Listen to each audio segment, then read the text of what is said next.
And I must thank the Honorable President of South Africa, His Excellency Ramaphosa, for his expressing solidarity to our Palestinian brothers and sisters against the occupier, against the genocider.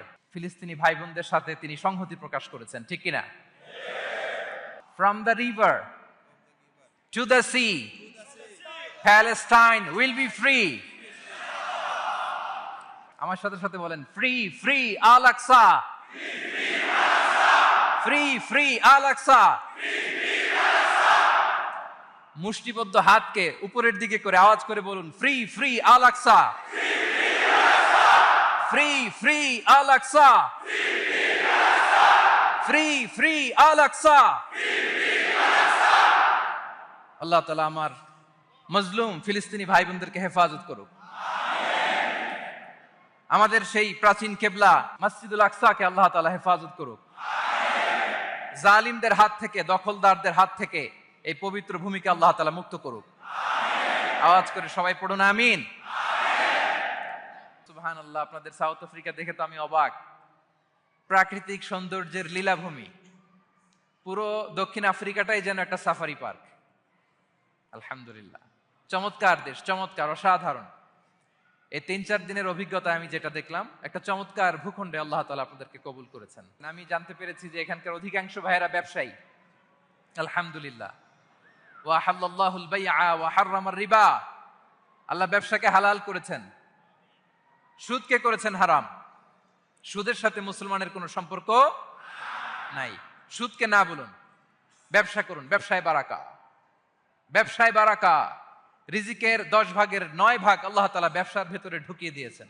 পরিশ্রম করতে হবে, পরিশ্রমে লজ্জা নেই, লজ্জা অলসতায়, ঠিক কিনা বলেন? হাড় ভাঙা পরিশ্রম করুন, উপার্জন করুন, এতে বারাকা আছে। এই যে ব্যবসা করে আপনারা বাংলাদেশের টাকা পাঠাচ্ছেন, আমার দেশের অর্থনীতির চাকা সচল থাকছে আপনাদের পাঠানো টাকায়, আপনাদের রেমিটেন্সের টাকায়। You are the remittance fighter.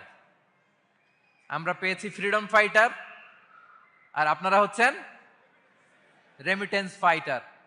Legal চ্যানেলে এই টাকাগুলো পাঠাবেন ইনশাল্লাহ, বলেন, যাতে করে আমাদের প্রিয় মাতৃভূমি বাংলাদেশের অর্থনীতি আরো চাঙ্গা থাকে।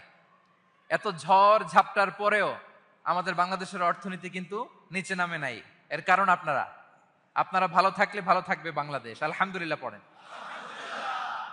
আর হালাল মেনটেন করতে হবে ব্যবসায়।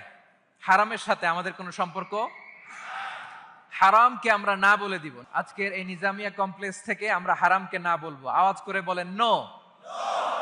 হারামের সাথে আমাদের কোনো সম্পর্ক নাই। হালাল, হালালে বারাকা। হালাল অল্প হইলেও এর মধ্যে বরকত ঢুকাই দিয়েছে কে? বিষ্ণু ইসা ইসলাম বলেন, যেই দেহ হারাম খেয়ে বড় হয় ওই দেহ আল্লাহর জান্নাতে যাবে না। লা ইয়াদখুলুল জান্নাতা জাসাদুন গুযিয়া বিল হারাম। হারাম খেয়ে বর্ধিষ্ণু দেহ আল্লাহর জান্নাতে ঢুকবে না। মক্কাতুল মুকাররমাতে এক লোক কাবা তাওয়াফ করতেছে আর ইয়া রব, ইয়া রব বলে আল্লাহর কাছে দোয়া করতেছে।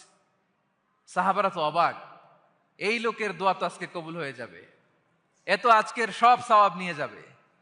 বিষ্ণু ইসা ইসলাম বললেন, ওয়া মাতআমুহু হারাম। তার ইয়া রব, ইয়া রব আর চোখের পানি দেখে তোমরা অবাক হয়েছো, কিন্তু ও যা খায় এটা হারাম খায়। ওয়া মাশরাবুহু হারাম, যা পান করে হারাম। মালবাসুহু হারাম, ওর গায়ের জামাটা হারাম। ওয়া গুযিয়া বিল হারাম, খাবার দাবার সবই হারাম। ফাআন্না ইউস্তাজাবু লাহ, তার দোয়া কেমন করে কবুল হবে? জিহাদের ময়দানে যে সাহাবী সর্বপ্রথম তীর মেরেছেন তার নাম সাআদ ইবনে আবি ওয়াক্কাস রাদিয়াল্লাহু তাআলা।